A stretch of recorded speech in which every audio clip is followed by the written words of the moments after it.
later. The Negro lives on a lonely island of poverty in the midst of a vast ocean of material prosperity, languished out in the corners of American society, and finds himself in exile, even in his own land. There are those who are the persons who are asking the devotees of the civil rights, when will you be satisfied? We can never be satisfied as long as the Negro is the victim of unspeakable brutality from the police force. We can never be satisfied as long as our bodies that are heavy with the fatigue of travel cannot find lodging in the motels and the hotels of the highways in the cities. No, we can never be satisfied. Long as the Negro's basic mobility is out of one smaller ghetto into a larger ghetto, and the selfhood and the dignity of our children is degraded when they see the signs that say, for whites only. We can never be satisfied as long as the Negro in Mississippi cannot vote, and the Negro in New York has nothing that he believes he has for which to vote. We will never be satisfied. But let us not wallow in the valley of despair. I say to you today, my friends, that in spite of the difficulties of today and tomorrow, I still have a dream. It is a dream deeply rooted in the American dream. I have a dream that one day this nation will rise up, live out the true meaning of its creed. We hold these truths to be self-evident that all men are created equal. I have a dream that one day on the red hills of Georgia, the sons of former slaves and the sons of former slave owners would be able to come together and sit down at the table of brotherhood. I have a dream today.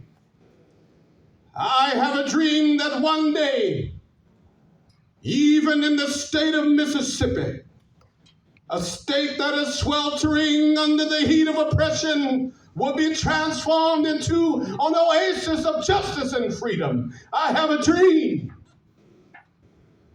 I have a dream. My 4 little children will one day live in a nation. They will not be judged by the color of their skin, but by the content of their character. I have a dream today. I have a dream that down in Alabama, with its vicious racist, with the governor having his lips dripping with the words of interposition and nullification.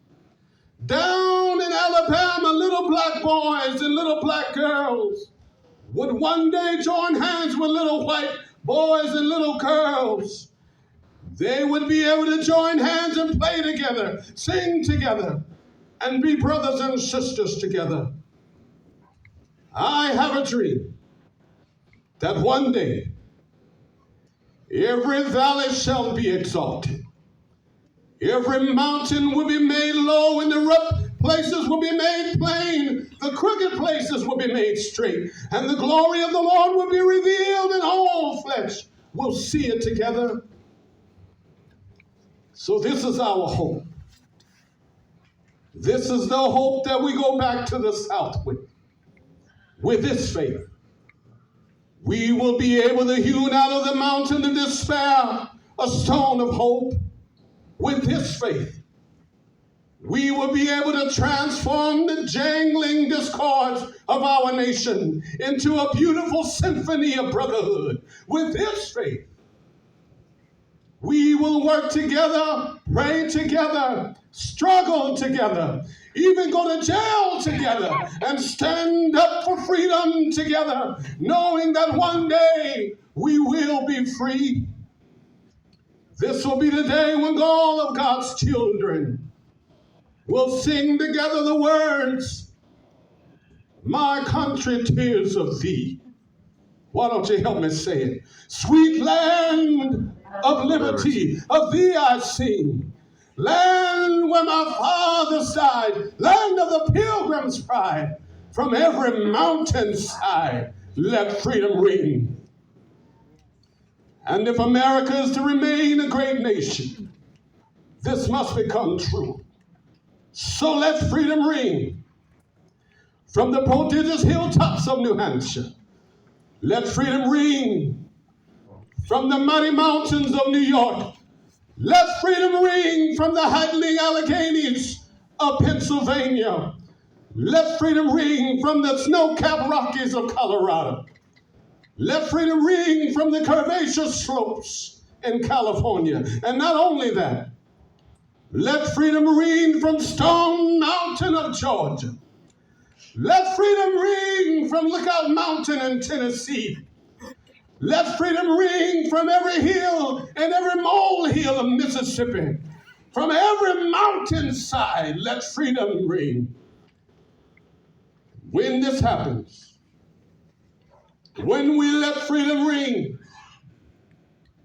when we let it ring from every city and every hamlet, from every state and every city,